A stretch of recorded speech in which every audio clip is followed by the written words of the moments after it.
أعوذ بالله من الشيطان الرجيم. بسم الله الرحمن الرحيم.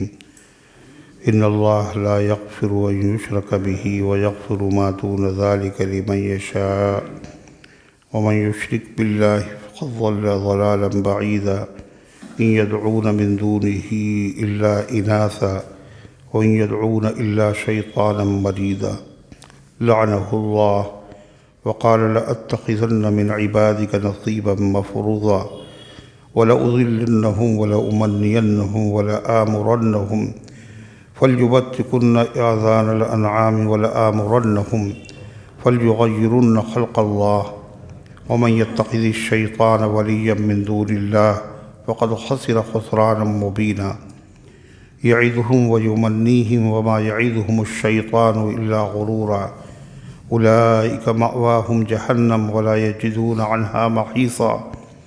والذين آمنوا وعملوا الصالحات سندخلهم جنات تجري من تحتها الأنهار خالدين فيها أبدا وعد الله حقا ومن أصدق من الله قيلا.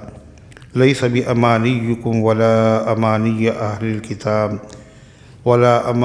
أهل الكتاب من يعمل سوءا يجز به ولا يجد له من دون الله وليا ولا نصيرا.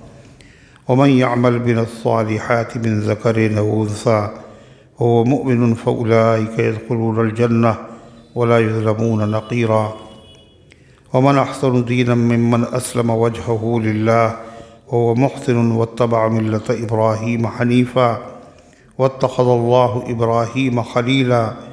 ولله ما في السماوات وما في الأرض وكان الله بكل شيء محيطا. ويستفتونك في النساء قل الله يفتيكم فيهن وما يتلى عليكم في الكتاب في يتامى النساء اللاتي لا تؤتونهن ما كتب لهن وترغبون أن تنكحوهن والمستضعفين من الولدان وأن تقوموا لليتامى بالقسط ما تفعلوا من خير فإن الله كان به عليما. وإن امرأة خافت من بعلها نشوزا أو إعراضا فلا جناح عليهما أن يصلحا بينهما صلحا والصلح خير.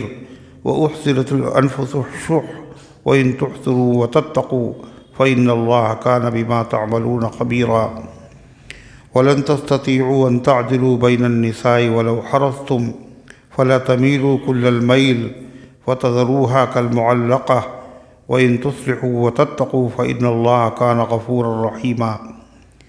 وإن يتفرقا يغني الله كلا من سعته وكان الله واسعا حکیما. صدق اللہ العظیم. محترم حضرات، سامعین کرام، حاضرین مسجد، عزیزوں اور بزرگوں، یہ قرآن مقدس کے 5ویں پارے کی سورہ نساء کی پاکیزہ، نورانی، مبارک، باعظمت، مطہر آیتیں ہیں. دعا کیجیے رب العزت والجلال ان مقدس آیات کی روشنی میں صحیح اور سچی بات عرض کرنے کی توفیق نصیب فرمائے اور ہم سب کو عمل کرنے کی توفیق عطا فرمائے. اس سے پہلے کی آیات میں تذکرہ تھا ایک منافق کا جس نے حضور انور صلی اللہ علیہ وسلم کے زمانے میں چوری کی اور ایک پاک دامن، پاک باز مسلمان پر تہمت لگائی. ایک روایت میں ہے کہ یہودی کے اوپر اس نے تہمت لگائی، اور جب حقیقت ظاہر ہو گئی تو وہ مکے چلا گیا مرتد ہو کر. تو وہاں جا کر کے کفر کی حالت میں مر گیا. اللہ تعالیٰ کا ارشاد اسی سے متعلق ہے، ان اللہ لا یغفر ان یشرک بہ، کہ اللہ تعالیٰ نہیں بخشے گا اس کے ساتھ شرک کیا جائے. شرک جو سب سے بڑا گناہ ہے، سب سے اونچا گناہ، اور سارے گناہ اس سے نیچے ہیں. تو اس گناہ سے نیچے جتنے گناہ ہیں اللہ اگر چاہے گا تو بغیر سزا کے بھی معاف کر دے گا، ورنہ سزا کے بعد معاف کرے گا. کسی کی سفارش کی برکت سے معاف کر دے گا، مگر جو سب سے اونچا گناہ ہے شرک، اللہ اسے معاف نہیں کرے گا۔ وَيَغْفِرُ مَا دُونَ ذَلِكَ لِمَن يَشَاءُ، اور بخش دے گا جو اس سے نیچے درجے کے گناہ ہیں جس کے لیے چاہے گا۔ اس میں اس بات کی طرف اشارہ ہے کہ اس نے چوری کی تھی، یہ گناہ بہت بڑا تھا، گناہ کبیرہ۔ پھر اس نے ایک پاک دامن پر تہمت لگائی، یہ بھی گناہ کبیرہ ہے۔ اللہ کی رحمت سے امید تھی کہ اللہ اس گناہ کو معاف کر دیتا، لیکن اس نے اسی پر اکتفا نہیں کیا بلکہ شریعت کو چھوڑ کر مشرکوں کے ساتھ جا ملا۔ تو اس نے کون سا گناہ کر لیا؟ اب سب سے اونچا گناہ، لہذا اب اس کی معافی کی کوئی امید باقی نہیں رہی۔ اس سے یہ بھی پتہ چلا کہ شرک یہ نہیں ہے کہ اللہ کے علاوہ کسی اور کی پوجا کی جائے، شرک یہ بھی ہے کہ اللہ کے فیصلے کو چھوڑ کر دوسرے کے فیصلے کو پسند کیا جائے۔ اللہ کا فیصلہ کیا تھا؟ ہاتھ کٹے گا، اس فیصلے سے بچنے کے لیے وہ مشرکوں سے جا ملا، تو یہ بھی شرک ہے۔ اللہ تعالیٰ نے فرمایا وَمَن يُشْرِكْ بِاللَّهِ فَقَدْ ضَلَّ ضَلَالًا بَعِيدًا، اور جو اللہ تعالیٰ کے ساتھ شرک کرتا ہے وہ بڑی دور کی گمراہی میں جا پڑا۔ دور کی مطلب جس نے چھوٹے چھوٹے گناہ کیے وہ بھی گمراہی کے کام ہیں، لیکن یہ گمراہی ایسی ہے کہ جس کے بعد اللہ کی رحمت سے کوئی امید وابستہ نہیں رہتی، اس لیے کہ معافی کی کوئی امید نہیں ہے۔ ان يدعون من دون اللہ اناسا، اللہ فرماتا ہے اور یہ لوگ خدا کو چھوڑ کر نہیں پوجا کرتے ہیں مگر زنانی چیزوں کی۔ مشرکوں کی حماقت کا بیان ہے۔ ایک تو اللہ جو قادر و قوی ہے اس کو چھوڑ کر بتوں کی پوجا کرنا جو بالکل بے بس اور بے جان ہیں، یہ کیا ہے؟ ضلالت، گمراہی۔ اللہ کو چھوڑ کر کسی اور کی پوجا کرنا گمراہی۔ اس سے بڑی گمراہی یہ ہے کہ اللہ کو چھوڑ کر بتوں کی پوجا کرنا جو بالکل بے جان ہیں، بے حس ہیں، بے حرکت ہیں، یہ اس سے بڑی گمراہی، حماقت۔ اور پھر ان بتوں کی پوجا کرنا جن کے نام عورتوں کے نام پر رکھے گئے، جیسے لات۔ لات کیا ہے؟ لیڈیز ہے۔ اللہ، اس سے بنایا انہوں نے لات۔ منان سے بنایا منات، اللہ کا نام ہے منان، بت کا نام رکھ دیا منات۔ اللہ کا نام عزیز ہے، انہوں نے رکھ دیا عزا، یہ بھی مؤنث ہے۔ اللہ کو چھوڑ کر غیر اللہ کی پوجا کرنا گمراہی، پھر ایسی چیزوں کی پوجا کرنا جو بالکل بے حس، بے حرکت، بے جان ہیں، یہ اس سے بڑی گمراہی، جن کے نام عورتوں کے نام پر رکھے گئے۔ اور پھر اس سے بڑی گمراہی یہ ہے کہ پوجا کرنا غیر اللہ کی شیطان کے حکم سے۔ کیسے؟ شیطان کے حکم سے۔ تو غیر اللہ کی پوجا کرنا حقیقت میں یہ کس کی پوجا کرنا ہے؟ شیطان ہی کی پوجا۔ اللہ فرماتا ہے وَيَدْعُونَ إِلَّا شَيْطَانًا مَرِيدًا، اور وہ لوگ تو صرف شیطان کی عبادت کر رہے ہیں جو نافرمان ہے۔ مرید، نافرمان، اللہ کے حکم کو اس نے حکم کے خلاف کیا، سجدہ نہیں کیا۔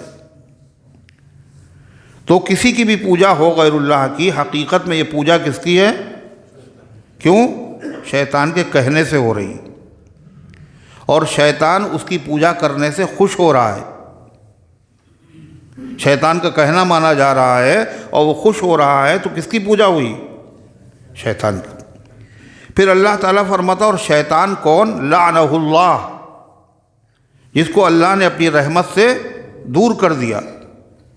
تو بتوں کی پوجا کرنا، جن کے مؤنث نام ہیں ان کی پوجا کرنا، پھر شیطان کی پوجا کرنا، اور شیطان بھی کون؟ جو ملعون اور مردود ہے، جب اس کی پوجا کرے گا تو آدمی کیا ہوگا؟ یہ اس سے بڑی بھی کوئی حماقت ہو سکتی ہے؟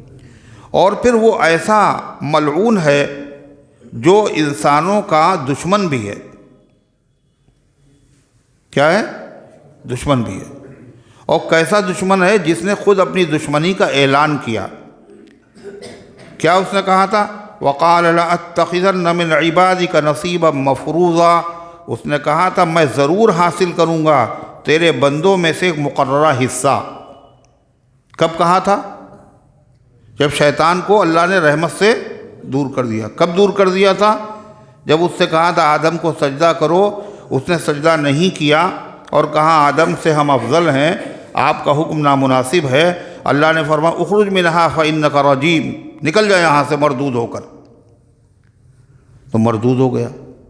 پھر اس نے اللہ سے زندگی مانگی، اور زندگی ماننے کے بعد اس نے اللہ تعالیٰ سے کیا کہا تھا؟ لَأَتَّخِذَنَّ مِنْ عِبَادِكَ نَصِيبًا مَفْرُوضًا، میں تیرے بندوں میں سے، آدم کی اولاد میں سے ایک مقررہ حصہ حاصل کروں گا۔ یعنی آدم کی اولاد میں سے بہت سارے لوگوں کو بہکا کر، گمراہ کر کے اپنے ساتھ جہنم میں لے جاؤں گا۔ اس نے اعلان کیا تھا باقاعدہ۔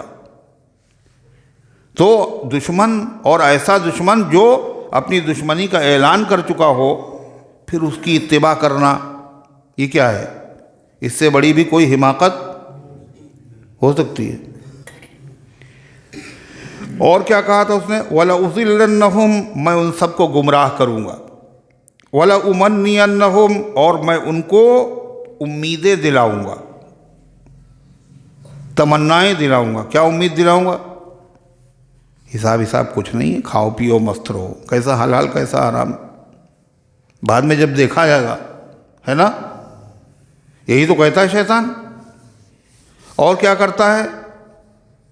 تصویف کے معنی آتے ہیں یعنی یہ کام کرنا، تو یہ ہم نہیں کہہ رہے یہ کام نہ کرنا، مگر دیر سے کرنا۔ کیسے کرنا؟ تھوڑی دیر کے بعد۔ میں یہ نہیں کہہ رہا ہوں نماز نہ پڑھو، مگر آج ہے بدھ اور کل جمعرات، پرسوں جمعے سے، ہے نا؟ شیطان کسی سے یہ نہیں کہتا کہ نماز نہ پڑھنا، کیا کہتے ہیں کہ جمعے سے شروع کریں گے، ہے نا؟ یہ نہیں کہتا کہ توبہ کر لو ابھی، کہتے توبہ کر لینا، یہ نہیں توبہ نہ کرو، مگر ابھی بہت ٹائم ہے۔